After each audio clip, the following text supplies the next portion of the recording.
Miova manaraka ny toetr'andro ny asa atolotry ny paositra malagasy izay orinasa mpanjakana zato isan-jato. Raha toa ka ny sehatry ny fizarana taratasy no tena nahafantarana izany teo aloha, amin'izao vanim-potoana iainantsika izao, manoloana ny fivoaran'ny teknôlôjia, ny sehatry ny fandefasana entana no tena mamaritra ny 520 isan-jato, ny tolotra isan'andro takiany ny mpanjifa. Taona misy ankehitriny indrindra ny tena hoe mampandeha ny asa ataon'ny paositra satria arakaraky ny mampiroborobo ny teknôlôjia no mampiasa ihany koa ny ampiasan'ny olona ny tolotra sy vokatra rehetra eto amin'ny paositra malagasy.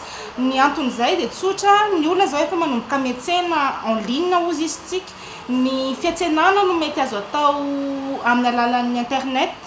Fa ny fitaterana an'ireny entana ireny dia tsy maintsy misy ny opérateur logistique tahaka anay izay mandefa an'ireny entana ireny na ny eto an-toerana na samy eto an-toerana, izany hoe ato anatin'ny teritoiran'i Madagasikara na ny avy any ivelany maketo an-toerana na ny avy eto an-toerana makany ivelany ihany koa. Izany hoe tena miroborobo be mihitsy izao amin'izao fotoana ny fandefasana entana, fifandefasana entana.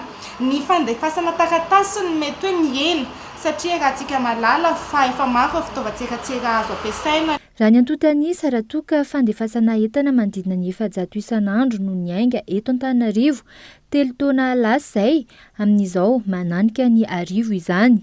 Raha ny fanazavana hatrany efa andalana ny fanovana tanteraka entina manala an-tsain'ny rehetra ny mahalany andro ity orinasa mpanjakana ity.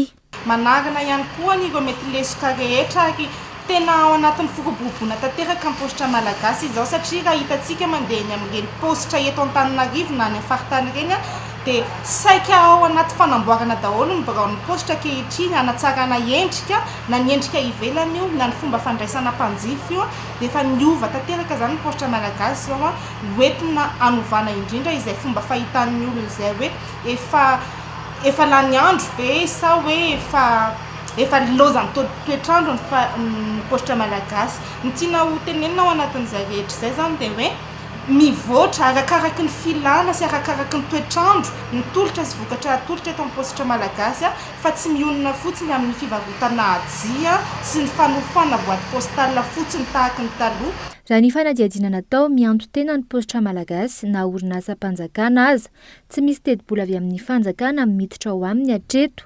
104 ny isan'ny mpiasa velominy ny fanodinana ny sehatra amin'ny ankapobeny nandritra ny taona maro. Antony ilazana fa mbola mihodana ara-dalàna ny paositra malagasy.